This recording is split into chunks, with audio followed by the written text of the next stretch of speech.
Saltwater, a Corru.Observer fanfiction by JelliLover, with narration done by Calmaro.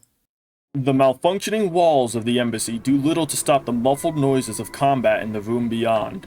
Akazet insisted on leading point while they explored the half-dead limbs of the building, unfaltering in the face of their sludged co-workers and containers. It was strange to think that the only difference between Bosco and the terrible life that surrounded them was who controlled their Corru. He placed a hand over where his mind core lay in his Corru body. He had been tempted to commission a more aesthetic body a long time ago, one similar to those on the team with self-designed creativity, but somehow he had convinced himself that he didn't need one for their research on the Bright Cousins planet. His regular body was serviceable enough anyways. He had at least made sure of that. Bosco rested his receptors against the wall, shutting off his optics for a moment in the hope that it would stifle the simulated taste of bile in his mouth.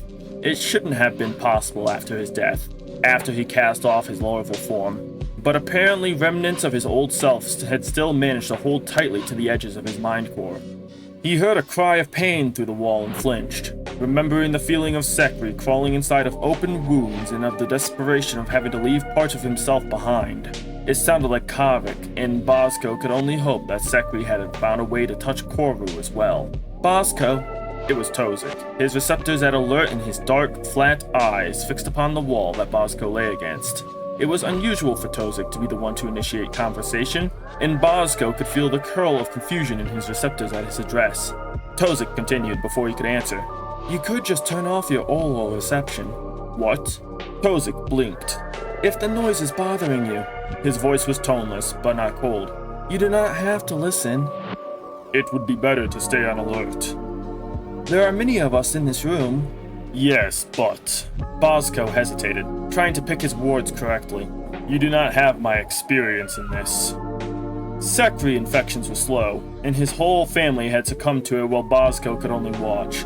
When the time came for him to strike back, he and the other defenders couldn't bear to be the one who had to put the husks of their families to rest.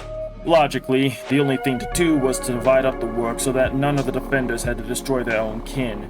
Of course, the husks did not wait for their time. Of course, the husks fought back. Of course, the defenders retaliated. "We have all been fighting, Bosco," Tozik said, giving him an odd look. "I cannot."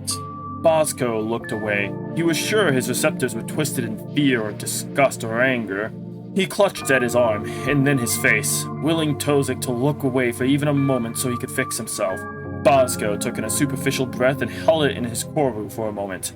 It hissed as he let it escape. "Bosco," Tozik said. This time his voice was uncertain. Tozik leaned closer, tilting his head and scrutinizing every part of Bosco's face. "I am sorry." "Do not apologize. We are all carrying things with us." "Thank you, Tozik, but..." "I may have..." Tozik began, cutting himself off with an embarrassed twitch of his short receptors. "I may have heard a bit of your conversation with Akazet before she went on to clear the batrooms." Bosco was speechless for a moment, another trait he had thought he had outgrown in his death. His own receptors curled tightly as he recalled what he had said. "The aftermath. What happens to me does not matter." "You are not the only one who has no true family to protect. My family and I have not spoken in eyes, longer even. Velzy has given me a mere strand of a veld stalk to walk on. I know I could reach them if I choose, but still." Tozik drifted off, his cousinly eyes glowing glassy like the bright mantle glass that broke in rivers over the surface of the cousin's planet. "I do not think they would speak with me, and I would not choose to speak to them." "I am sorry, Tozik." "Do not be. It is in the past, but I do understand not having people around you any longer." "Was it your fault?" Tozik was quiet for a moment, then came to sit beside Bosco, leaning against the wall as well. "No." "It was mine." Tozik snorted. "That cannot be true." "And yet I stand alone, the only one of my village to survive, and even then..." Bosco stopped, a haze of mortal panic flashing through his mind core for a blink.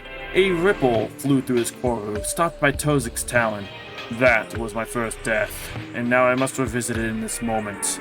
These husks, this terrible life, it does nothing but inspire fear in me. I cannot bear dying, but for any of you to die would be a worse thing than final death. Tozik looked up at Bosco and tilted his head. His receptors flicked as he thought, wearing away at whatever problem was in front of him as he did with their work, single-mindedly, like the cousin's corrosive saltwater. What do you want me to say? It is only natural that I do not want to perish, but at this juncture I may have no choice. There is a choice, Tozik. We must do everything we can to prevent it. And shall I follow in your footsteps and self-modify? Bosco flinched as if struck, and his receptors tightened. No, I do not think I would not have noticed. For how many eyes have we known each other? Many. Velzy turned her gaze. Bosco studied Tozik. You are angry with me. No, I am not. I am confused because you pretend to be by yourself. We are all here with you, so listen to what I have to say and embed it in your mind core. Tozik's grip was tight on Bosco's arm, so tight that Bosco feared his Corru would deform. This is not Obesk, and you are not larval. And this is not a simple sacri infection that you can cauterize away. This is bigger than you. Bosco smiled tiredly. It makes no difference to me. My skills are still of use in the same way. Ku, golems, the terrible life, they all die the same way. It is not that I doubt you, but that I know I am the most experienced, he continued, ignoring Tozik's glare. In the end, I truly was the only survivor, and even then I had no life left, torn apart as I was. It was only out of desperation that I was reborn as Ku. I forgot my death. I only remember it now because it serves me, and then I will forget it again. I understand this. Only. Bosco felt a maw open in his Ku body as surely as if he had a wound piercing through his Corru. He knew that feeling once, but in his flesh, crawling towards the mind core chambers with his remaining limbs. Sludgy hemolymph trailed behind him. It must have been a beacon for the Sekri, and indeed it was, because he could feel the Sekri's poisonous ministrations working. It was a race, and Bosco won in the end. Only that a terrible thought comes to me.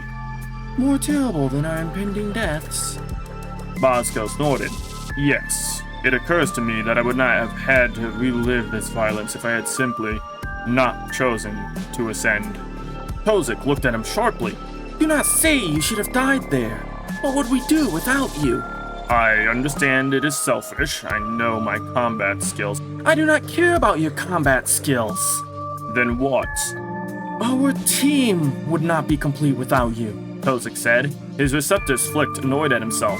I do not speak of my friendships often. Akazet tells me I speak through my actions. However, I wish for you to know this. You are of value because you exist, not because you have skills we need.